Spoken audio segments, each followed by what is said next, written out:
Alrighty, so for anyone just coming into the chat, we are starting off with quick battles while we wait for our tournament game to come up. Right now we are playing Skaven against Empire. Going for a nice good old rush build. Let's try this out. Just taking a whole bunch of melee Skaven. This guy queues up quickly. His unit count pretty low. Pretty uncommon for quick battle players, but welcome. Sure. Alright, let's see what he has. Nice. So not much of a formation. And a lot of ranged. We have a pretty wide formation here. And we should be able to swoop around and take care of those Hellblasters. Got some mortar shots incoming. We'll just dodge back with a few of our troops. Save them that damage while we have the micro. Right now we're also leading with the rat ogres. I guess that's a good thing since these are a bunch of mortars and hellblasters. And if they're targeting rat ogres, that would be better.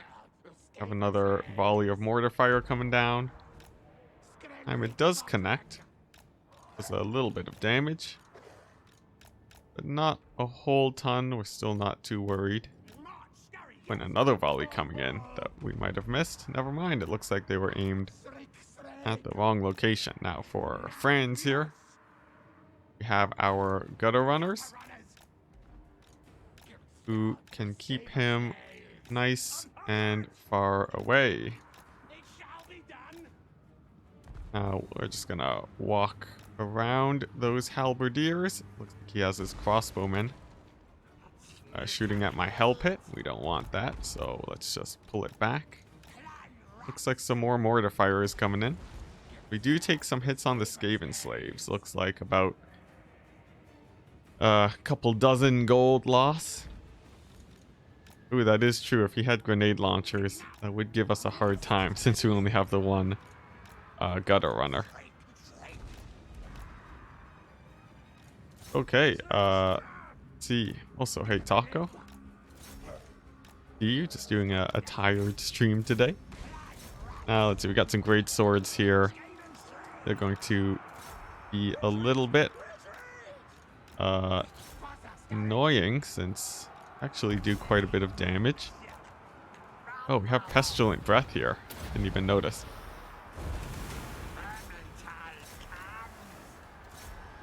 Let's see. Might actually be screwed here. He has a pretty nice front line.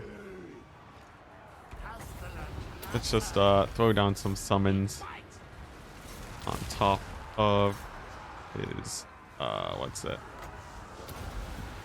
On top of his archers. Dive in on Franz over here. Nikic will be hunting him down too. And okay. A little bit of a scrappy fight, but yeah, it looks like we're doing pretty rough here. He's getting a lot of archer fire on the hell pit.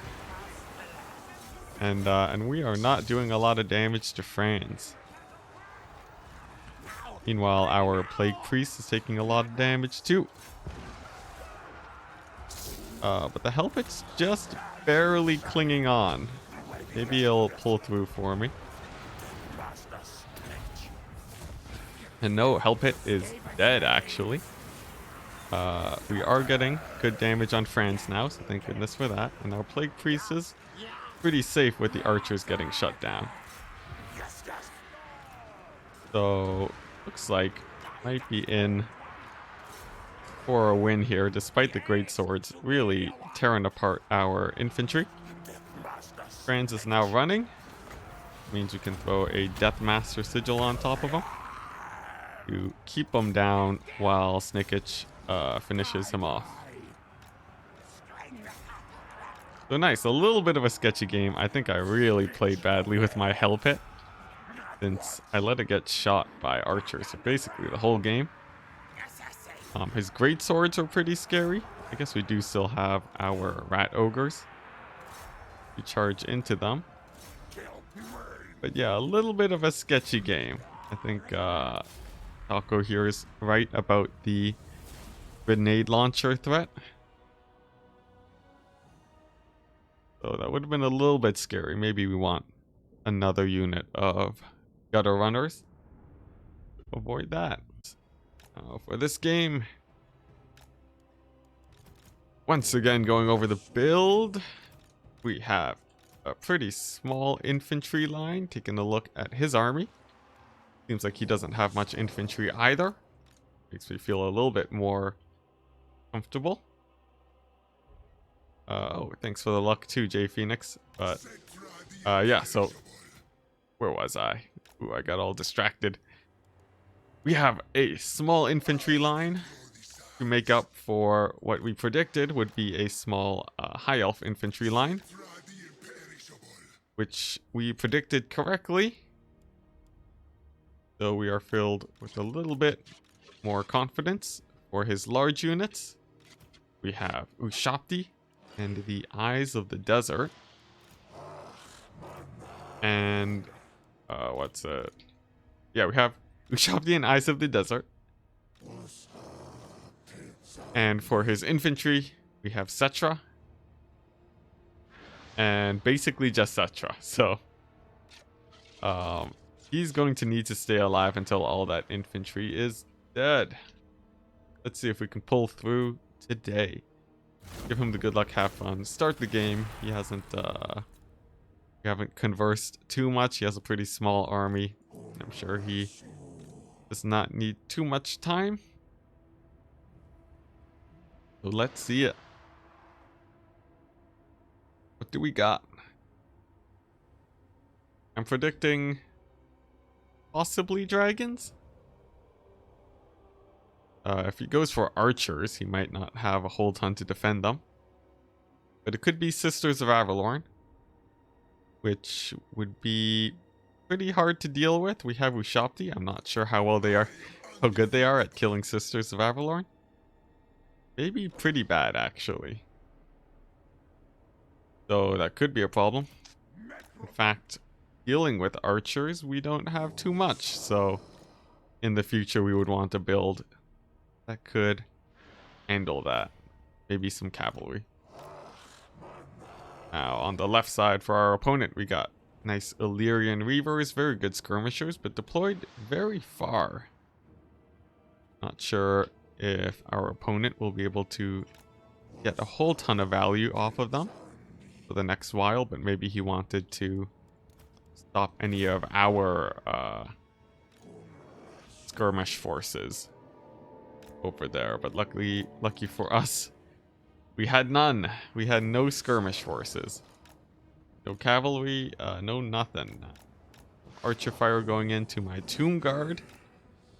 Very cost efficient for my opponent here, and his infantry looks to be pretty cheap except for the Phoenix Guard in the distance over there. Now with only 2 giant eagles to worry about, I think my Ushapti don't have to worry about a whole ton.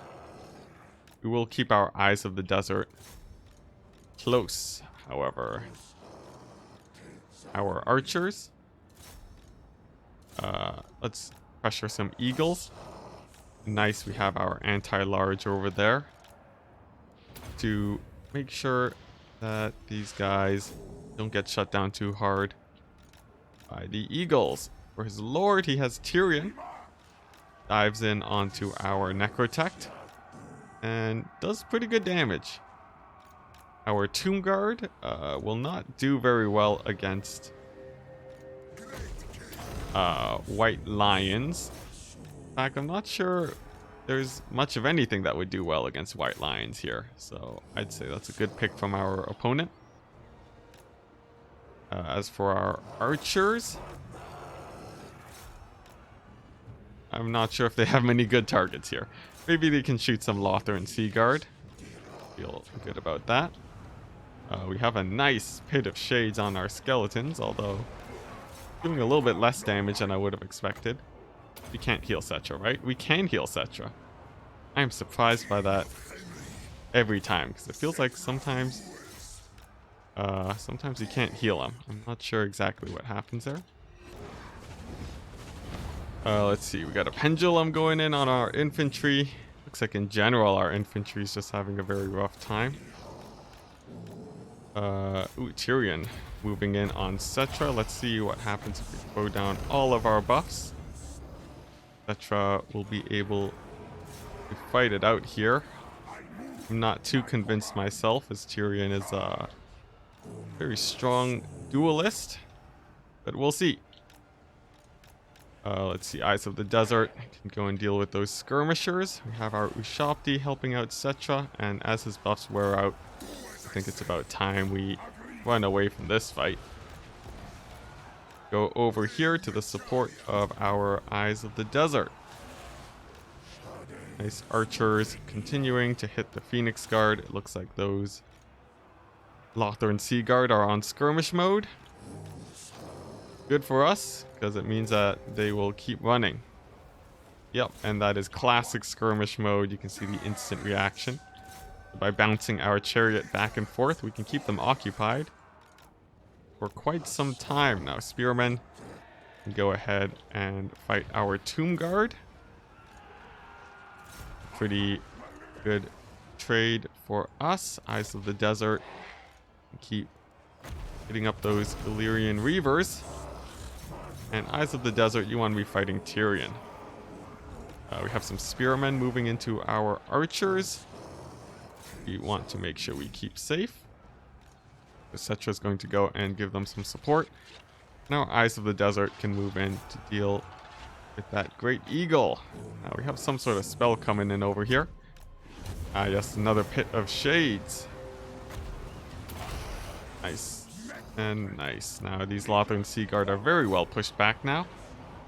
Let's see if we can get our Necrotech back and defending the front line. See how Cetra doing. It's taking a little bit of a beating. Get that Necrotech in to give him a little bit more healing. There we go. Nice. And let's see if we can get that infantry out. Eyes of the Desert. Let's finish off Tyrion. Ushopti, you can kill off that Great Eagle. So far, things are looking pretty good.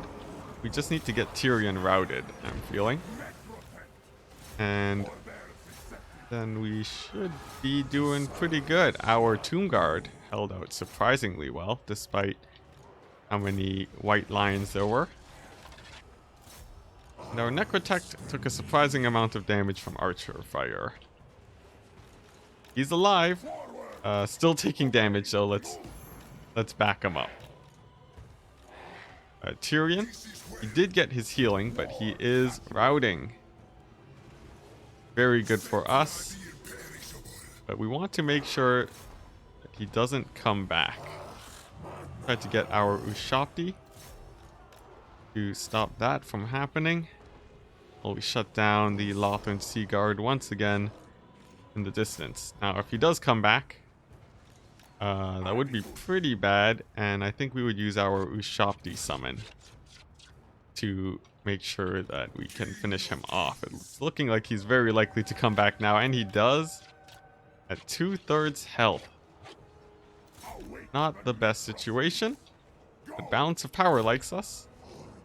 And let's see, we have our Necropolis Knights engaged on Lothar and Seaguard. We don't want to stay there too long, or they will surely grind them down with how low our Necropolis Knights are. Just that we don't really want them to get shot either by the Sea Guard. But okay, let's try to break those Phoenix Guard. We'll bring Cetra over there too. Tyrion's coming back. Is worrying, but we do have our Eyes of the Desert. And hopefully Cetra won't take too much damage from Tyrion here. Tomb Guard still shutting down those Lothern Sea Guard, doing very good for themselves there. And I'm thinking we want our Necrotect shut down those Lothern Sea Guard again. So, if they are still on skirmish mode, they should be backing up soon. And hey, surprisingly not.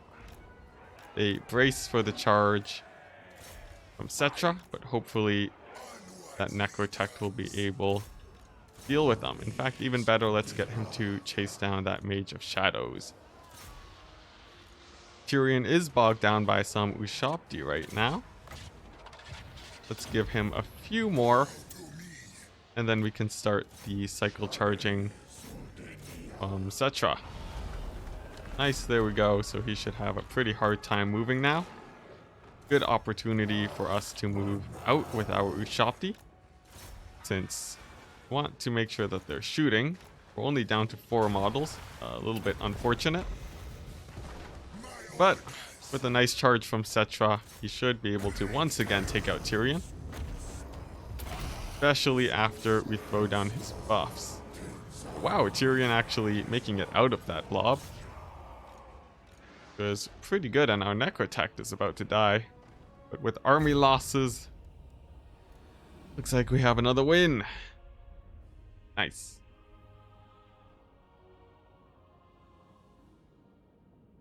Okay, so once again, Necropolis Knights with halberds.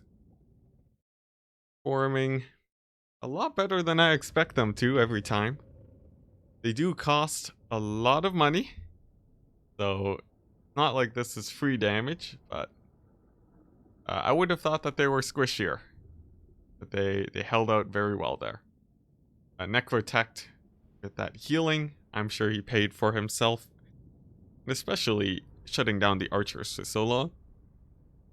As for these white lions, I'm surprised they didn't do more damage to our Tomb Guard. Maybe we just got some lucky matchups there. They did not catch which engagements they were on, but they got very few kills. Alright, so this build is absolutely terrible. Do not copy it, as you do very much want range units as dwarves. They are not the best melee faction. In fact, every faction likely does not want to go full melee. Mostly because range units can pay for themselves very effectively if they can just keep shooting. With a build like this, you have a very flat amount of value that you can get out of your units, especially when you can't flank, due to being one of the slowest factions in the game. But we'll see how it works. Just from having our raw numbers, we might be able to make something work. We'll see. There we go. So we have our nice bundle of dwarves. There we go. We do have the benefit of gyrocopter cheese being so powerful that maybe Alfredino has over-adapted to gyrocopter play, and he just won't be able to fight off the raw power of all these Dowie. Oh, except for counts. That is true, Flying Taco. But vampire counts. So the thing that makes vampire counts work, I'm sure Taco could attest, but feel free to correct me if I'm wrong. But it feels like it is their abilities that they are trying to maximize value on. Things like Scab Scrath, taking good engagements for sure. They also have cavalry, which just like archers, if controlled well and kept safe, they can get a whole ton of value. Which sadly dwarves do not have cavalry, and our abilities are limited to Oath of Vengeance, which, while good, might not carry us in this game. We'll see. Now what do we got? We got black orcs. Nice. Fresh meat for our hammerers. We have Snotling pump wagons. Can they face the might of Kara's Karak? We have Squig hoppers. Lucky for us, we have charge defense. So let's see how this goes. We are going to take just about all the damage from the skirmishers here. Oh, my bad. I forgot to use my hotkeys. Yes. You know, it turns out when you have an army like this, sometimes you forget that hotkeys are a thing. Now, as you can see, pretty big problem of not having ranged units is that skirmishers like this can get about all the value that they need off of your units, because you cannot pressure them back. But yeah, let's see if we can get this charge defense going. Nice. Looks like our Longbeards braced successfully against those Squig hoppers. Sadly, they did not do a whole ton of damage. We are going to be eating a whole ton of spirit leeches on our hammerers. Alfredino playing very well here, knowing that they are a high priority target, given that without them, his black orcs would do a lot of damage. Our Longbeards looks like they did not brace in time. They took quite a bit of damage, but maybe one Squig will die. Nope, looks like that's a no. Our Longbeards on this flank also getting cycle charged, which is pretty painful. Ooh, it looks like we might actually get a few Squig hoppers here though. So let's yes, nice. It looks like we got about 2. Feeling pretty good there. We have another charge. Squig hoppers on this side. And this is a pretty brutal experience, getting cycle charge continuously. But hey, at least we have no archers that we need to worry about defending. Now another charge in from the Squig hoppers. This time we do have our slayers on hand, and they get a nice little wraparound, and they trade very effectively there, thanks to our braced Longbeards. Do pretty well. Now, if our opponent here had any amount of artillery, I would also be worried. But okay, let's see how good his cycle charging is. You see that the Squig riders actually get a full surround there, which is bad for them because it means that they get caught up. You can see some models getting caught there, and they actually take a good amount of damage. We don't know if that was a fully cost-efficient trade from Alfredino there. The Squig hoppers are still healthy, and a mighty charge onto our miners, doing surprisingly little damage there too. So feeling good, and hey, a plus from us. Thorgrim getting a few kills on those wolf archers. Very good. So far, we're trading pretty well if it wasn't for our 1,500 gold unit being basically dead at this point. No matter, we will continue onwards and bear the continuous charges from our opponent. We brace, just not in time, but hey, look at that. Some Squigs pull through once again. And our Longbeards, very hardy, won't take very much damage. Do good there. Now, we have Azag coming in. Coming in to put some damage onto our proud Dowie here. And our Slayers are getting a little bit overextended. So we've actually traded pretty cost efficiently with our Longbeards by bracing them and using our Slayers to do a little bit of extra damage. But Alfredino has more than made up for that by taking out our Peak Gate Guard. Or is it Peak Gate Guard, correct. So a little bit worrying there. And now we will have to deal with the triple black orcs. We do have a unit of hammerers. who will hold out against them. And we want a unit of Longbeards hold out against the other Black Orcs. Our hammerers are in position. And we do brace for the Snotling pump wagons. Let's get a charge on the Black Orcs. And use Thorgrim to buff up our troops here. Looks like we do have some fanatics coming in who will give us a bit of trouble, but hey, look at that. We got some melee defense going. And the Black Orcs have quickly torn down our Longbeards. This is looking pretty rough, but our hammers in the center are holding well and trading about even with the Black Orcs. We have our Slayers here, who have actually, they've routed one of the Snotling pump wagons. Let's see if they can kill Azag. Meanwhile, on the right flank, we're holding pretty well. Routed off another unit of Snotling pump wagons. But it looks like our Longbeards, they've actually terror routed. And by Longbeards, I mean hammerers. It's not the worst thing in the world. We do expect them to be coming back in just a moment.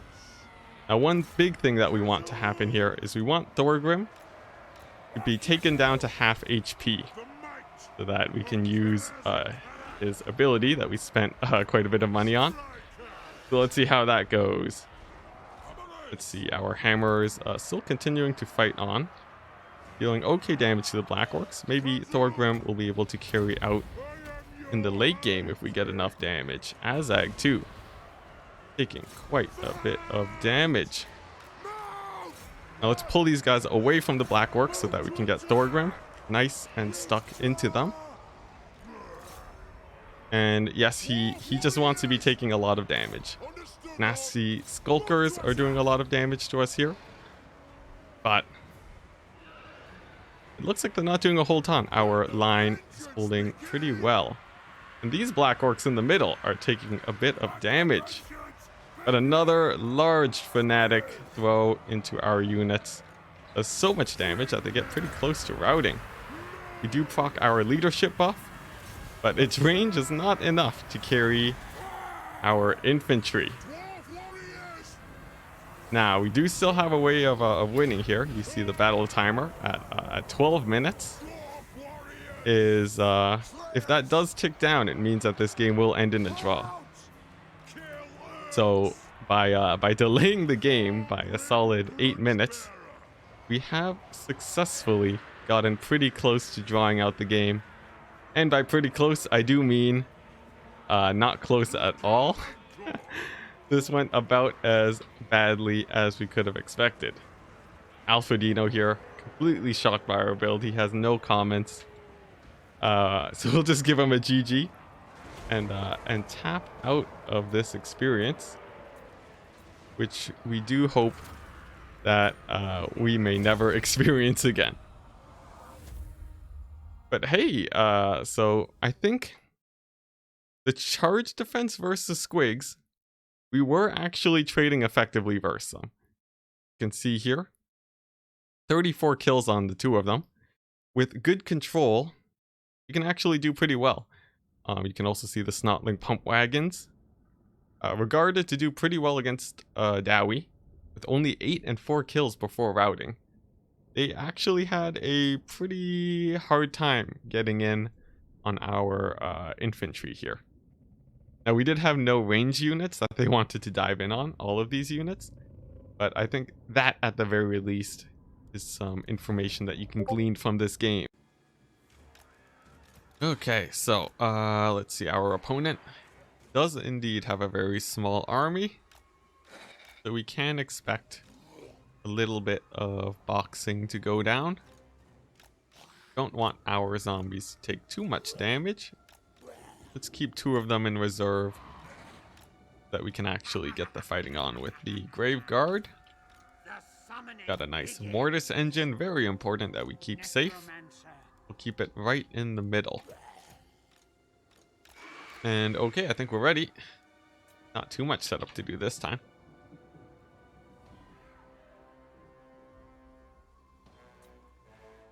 Now, let's see. I think the main worry We really don't want this Mortis engine to get sniped. We'll still have to play careful with our dragons. And hey, that's a Dreadsaurian over there.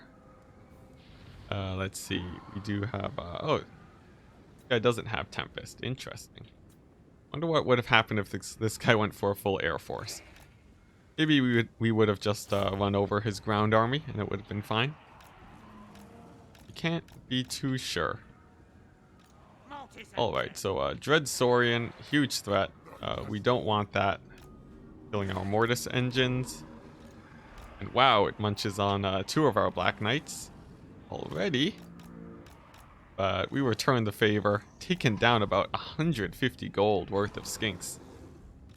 Very cost effective there. Wow, that charge. Very good. We're also going to see if our opponent braces correctly here. His Saurus spears. Wow, and the ranged attacks on these dinos. Pretty effective.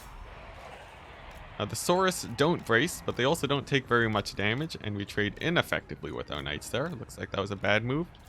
As for this flank, our knights seem to be, they're about to rout this flank of skinks. But wow, they take a lot of damage. On the plus side, the Dreadsaurian is nice and far away. Means that we can land with our dragons and try kill off these Croxagores. There is Mazdamundi though, and he will definitely cause us some problems. See, Croxagores are nowhere near routing, so we need to run for our lives. Let's see, some skinks over here. We're just going to have some Graveguard coming into support. Nice AoE over there from our opponent, but it does miss quite a bit. And I think our priority here is going to be Mazdamundi. Ooh, that Dreadsaurian moving into our cavalry. Get another breath attack on Mazda. And he does not take any damage, apparently. But anyways, the Dreadsaurian, still very far away.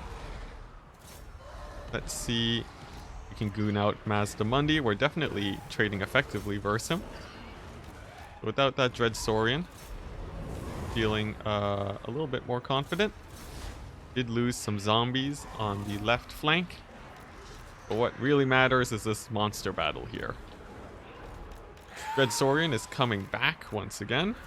So we will run away with our dragons. And while the Dreadsaurian is away, we can win our left flank. That's pretty nice. Our knights, guys, good cycle charge. That skink cohort on the brink of routing. We'll give them a charge. And hopefully they'll terror out. Doesn't look like that happened. So let's just flee with our Vampire Lord. Move on to these skinks over here. We have also inadvertently brought the Dreadsaurian right on top of the targets that he wants to be killing. And our Necromancer is having a hard time. Let's see if we can give him a little pick-me-up. Not the best having to hack the Necromancer, but that regen is a little bit too good to pass up. Mazdamundi now moving in. Kill our Claw of Nagash. But we have support. Throwing in all the buffs. Trying to take him out. But our Lord, we did not control him very well, and he took a lot of damage. Get him out of there. Wow, and he is very beat up now. Get him into the skies, and going to do some pretty safe breath attacks on Mazdamundi now. The Claw of Nagash also taking a bit of damage. Oh man, and our Lord is getting shot by the Dreadsaurian. Is he dead? maybe not dead. Oh, but another shot comes in. And wow, he's gonna die. That's pretty bad. We were a little bit slow on our we were slow on our heal there. And he gets sniped by the ranged power of the Dread Saurian. Very, very unfortunate there, since he is far from the healing cap. And that looks like that might have just closed out the game there. So let's see if we can get our Terrorgeist out away from the Dread Saurian. Since if we kill Mazdamundi, there's still a chance. But he's getting slowed a lot. Oh, he's getting stopped by a single Croxagore. Maybe two Croxagores. Heading in the completely wrong direction. Now, you get back up into the sky and try to charge in on Mazdamundi once again on the flank. Ooh, I think this game could have been close. If we had killed Mazda with our Lord there, that would have been good. It's just that we put him in a bad place, and he got munched on by a Dread Saurian, so GG. GG. Yeah, I think Crypt Horrors would have done us good here too for sure. And our breath attacks on the Saurus and these Temple Guard might have been better than trying to kill Mazdamundi. Take a screenshot and move on to another game. So okay, Fellbats, you can go on 6 since I won't be microing them too much. Main army on 9.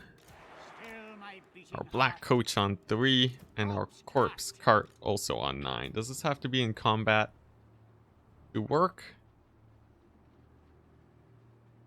I'm not sure. It looks like that's a no, so we'll keep it out of combat. Although it doesn't matter very much. It's just constant. Sick. Okay, so our army set up. How's our opponent? Pretty large-ish army. So let's see how this goes.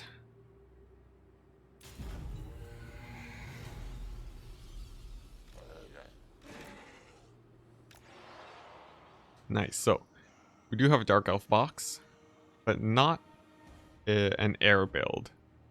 Pretty good. We have Doomfire Warlocks and some Cold One Knights. Cavalry that we can, in fact, deal with. There is a Master and Malice Darkblade. Interesting choice. Our bats have almost free reign, so we'll be using them to bog down those dark shards. And we shall also we can use our black coach. We'll also use the bats to block any cavalry charges that come our way. Let's move these guys over here. And you know what? I sort of like this engagement. Let's go ahead and try that out. So we're using our bats to block the cavalry from charging. And then we're going to get a very nice charge in on top of those knights. And with a heal, then we should be able to rout off the Cold One Knights. Will be a good start to the game. We are taking a little bit of damage on our bats on the left side. I think they are less important here. It looks like the cavalry is trying to pull back. That being the Doomfire Warlocks. Let's run them down. And we might just win this game off the back of our cavalry engagement here. How's our black coach doing? Needs to get in on there a little bit more. And we're going to get a nice double Scab's Wrath on the dark shards there. Which, wow, they really took a lot of damage. Going to summon Krell. The Master may run away, which would not be the best situation, but too good of an opportunity to pass up. So okay, we've dealt with the archers. Now it's just for this little cavalry force here. Our dogs are killing all the Doomfire Warlocks, and later they will loop around, deal with those Dark Shards. In fact, our Black Coach can go do that today. So we'll let that happen. And Vargulf, nice, you can go ahead and kill the Master. Okay, nice, so Black Coach is now moving in onto the Dark Shards. We have our Corpse Cart doing its job, healing our front line. Let's see, so Doomfire Warlocks are gone. Now just some Cold One Knights who will die to the dogs. Meanwhile, the Master is getting taken out. So we're feeling pretty good about this game. This guy has almost no more single entities. And there we go, the Master's gone, his cavalry's gone, his range units are getting shut down. And we're winning the frontline fight. So this game is as good as over. Gotta bog down Malice with our bats and our zombies. And everything else here can be cycle charged. Just cycle charge to death. Let's get that started then. While these guys move upwards towards the infantry. So that's a nice group of Corsairs routed. We'll now move on to that group. Dark Shards are dealt with. And that's pretty surprising. Those Helebroni are at basically full HP. They haven't seen any combat. Maybe they should have been there to help in the cavalry fight. And yeah, there we go. Nice. This game felt like it was won off the back of that cavalry engagement. But I think we did it pretty well. Got a solid charge. Just not sure. Oh, Malice is unbreakable. He's just chasing down our lord now, I guess, Hemler. So let's just go ahead and finish him off. We don't want him to get a huge AoE on top of all of our troops. So we'll be a little bit careful here. Wait until he uses that before we close in on him. But yeah, nice.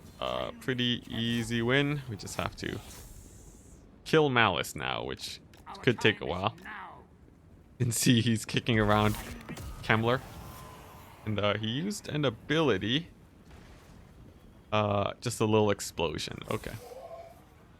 Oh, nice. And it looks like our opponent trying to get those sweet ladder points by doing the drop glitch. I do understand how it works correctly. And nice. Nice. He has successfully crashed our game. We will have to reboot it up. So that's a bit unfortunate. Unless this was just a normal crash from us. But we'll be right back as I reboot Warhammer. All right. GG, guys. GG. Oh, no. My hotkeys aren't micro. I feel like I might throw away my knights. Having more feels a little bit safer, at least for my skill level. But hey, that's good practice for me then. We'll try out these grails. But yeah, we'll have to be very careful not to leave them fighting for too long.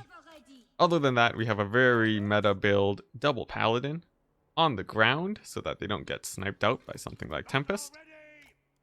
Have double trebuchet in case we see a box.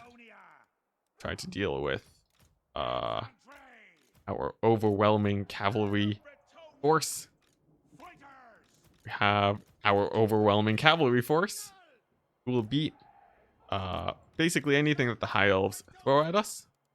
We have a bunch of poison archers to support who will tip any fight in our favor with the poison and the extra damage. I'm going to spread them out a little bit sporadically to make sure that they do not get Burning Head or get hit by any other unfortunate magic. And we'll start the game. So, you can see here, defensive formation from the High Elves. Look at us. We have trebuchets. But oh no, that's a Lithanar. And you guys, you said Grill Knights were good. What is this?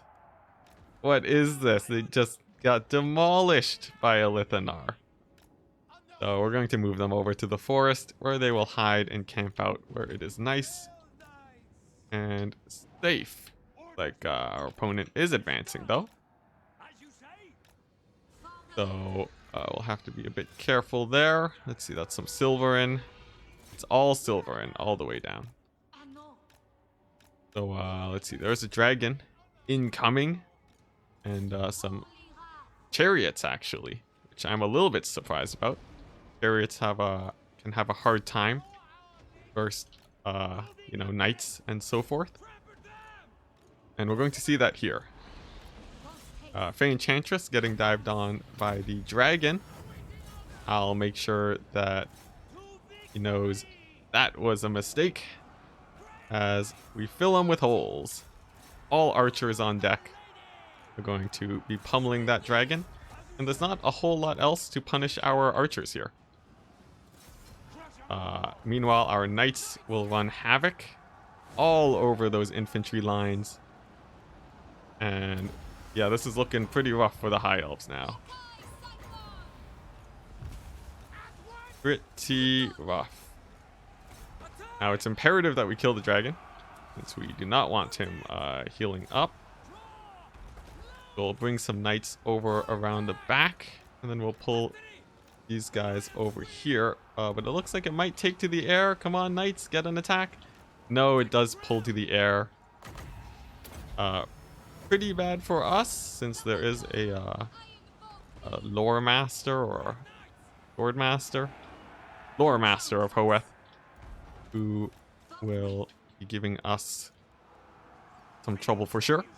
Trebuchets. Between them, 28 and 14 kills. Actually, not that many kills. I'm a little bit surprised. But what they did do, which was a lot more important, was they got the High Elves to march towards us. And in marching towards us, their defensive formation was pulled apart. There was the misplay with the dragon landing a little bit too aggressively. And that helped us out quite a bit. Let's see here. Let's group up our knights for a good healing. There we go. And our archers can go back to shooting the dragon. Always a fun pastime of Bretonnian peasants. I don't know what I'm talking about. Now, let's see. It's staying in the air, which will keep it safe. But it means that it's not getting a whole ton of value. And I don't feel like charging in my knights because this might happen. A breath attack. But it looks like we actually staggered the dragon out of its breath attack. Which is pretty big. So I believe this is game from our opponent. I'm not sure there's much else he can do here to win it. Since we do have the Fey Enchantress and 2 paladins. And a bunch of healthy knights. Maybe not super healthy, so let's give them a little bit more HP. And I may eat my words as that dragon puts on a beating onto my paladins and then takes off into the air once again. We also have our knights stuck in combat. Let's make sure we don't have that happening. Let's pull everything back and regroup. Make sure that we don't accidentally throw this game. We're feeling pretty safe to just kite back with our archers. So we're going to do that. And we want to do that just because we don't have a lot of peasants left. Hold the front line for us. We will continue cycle charging though. We just have to be careful that the dragon doesn't come in and ruin our day.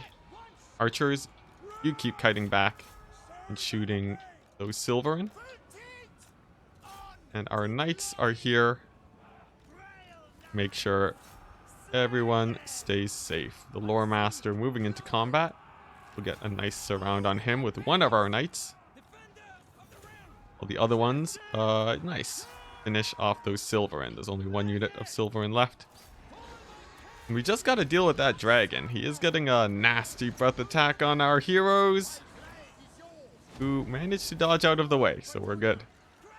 And that should just about seal the fate of the dragon, who, despite doing some very nice dodging from tank here, it's looking like that's not enough, and just the sheer amount of archer fire brings him down. Meanwhile, the Lore Master of Hoeth is down, and Elithanar at full HP with no army left is about to rout. So nice, GG. GG. We had a nice pick on the dragon, but tank almost pulled it back with that sick play on landing on our paladins there, almost killing them. But really, that archer fire, there wasn't much to deal with it other than the chariots, and we did a good enough job protecting them to make sure that they could keep shooting for basically the whole game. Took out the Silverin with the support of the trebuchets, which definitely paid for themselves. You can see that if they both killed a unit of Silverin, it's worth it. And Elithanar, while very cost effective, just wasn't able to kill enough knights. GG. So, okay, let's see how this plays out. We're not extremely confident. Let's see what the Empire player has.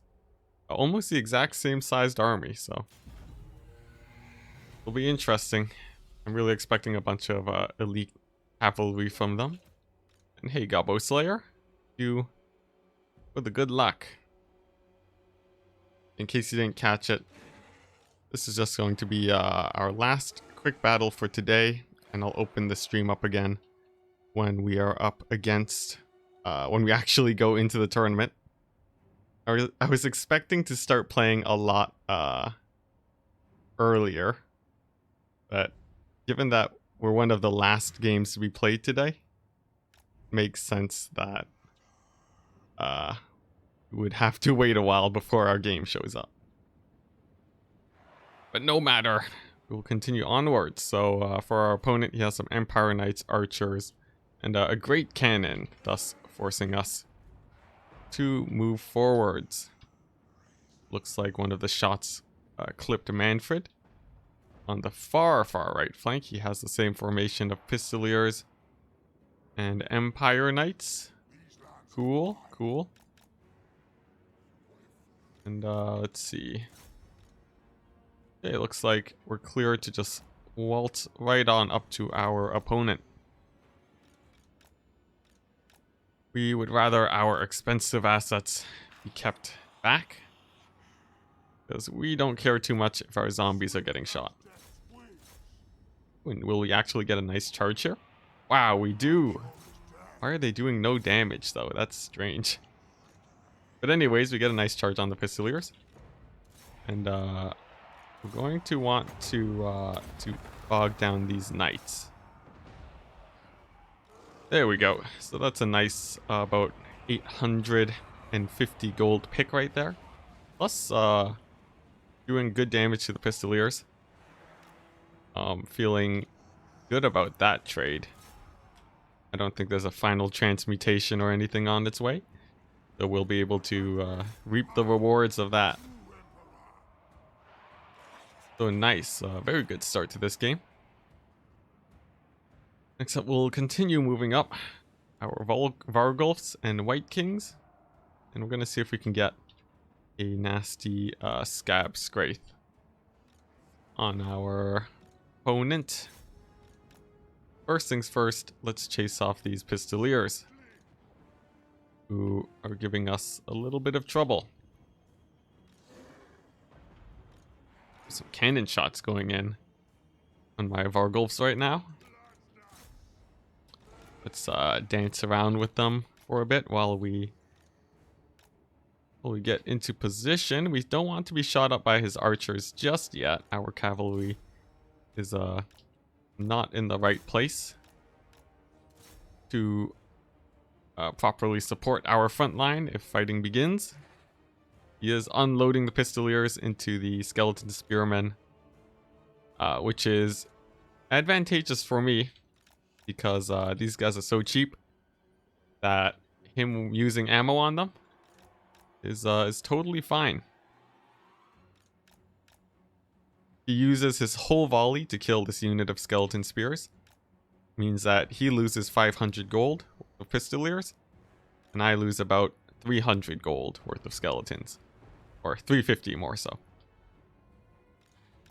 So, feeling good there. With my cavalry in position now, we can get on with the fight. Priority, keeping the Vargals safe. We do not want them to be getting focused down by any ranged.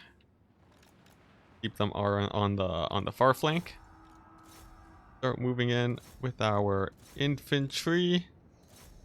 There we go, assigning some attacks. And it looks like we have a pretty nice doorway. Get into his back line. And there we go. Good collapse there. Looks like, who's this? Boris is going in on our lord, who will now land. And in the safety of the Vargulfs, Boris should have a pretty hard time.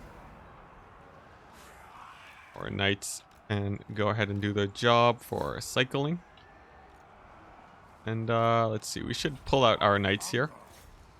And watch as Boris takes a good amount of damage. We also got a nice scab scrath there, taking out half the health on the halberdiers. I would have hoped that it would hit the spearmen a little bit more. But it's okay. We do, as a vampire count, you do really want to get very efficient scab scraths, though. Since that is one of your main ways of getting value. Since when all your troops are melee, really you have cycle charging, have your monster control, and you have your abilities. After that, there's not much else you can do to get value. There's no ranged units to protect or anything. So you gotta be real careful. You can see here with my knights, I've been a little bit careless with them. I sort of didn't know where they were for a bit, but now I do. And it seems like they are doing okay, so game's looking like a win. Especially since we're going to chase off a full HP Boris. Which is huge, because all the winds of magic went down on him. But even if he did come back, this would be pretty rough, I must say. All of the Empire's ranged assets are shut down, which means that they're in the same position as us. All melee units. And when it comes to all melee, balance of power is pretty reliable at judging how that will go. And now with Boris gone, that should be army losses. Now we just have to kill the remainder of his unbreakable units. No biggie. And then we'll be good. In fact, if we have some scab scrates here, we'll just launch them right on top of those swordsmen. Which, bring them very low. And we just gotta finish them off now. Hopefully we don't disconnect again, like that other time. With the Pro Malice Dark Blade combo. And there we go. Alrighty. Nice. Okay, now, I am going to take a break. Since we haven't played quick battles for the whole day, waiting for our tournament game to come up. So what I'm going to do now, I'm going to put the link to the tournament over here. And we will be starting up the stream again once our games begin. So hope to see you guys there. I'm going to take a little bit of a rest. And yeah.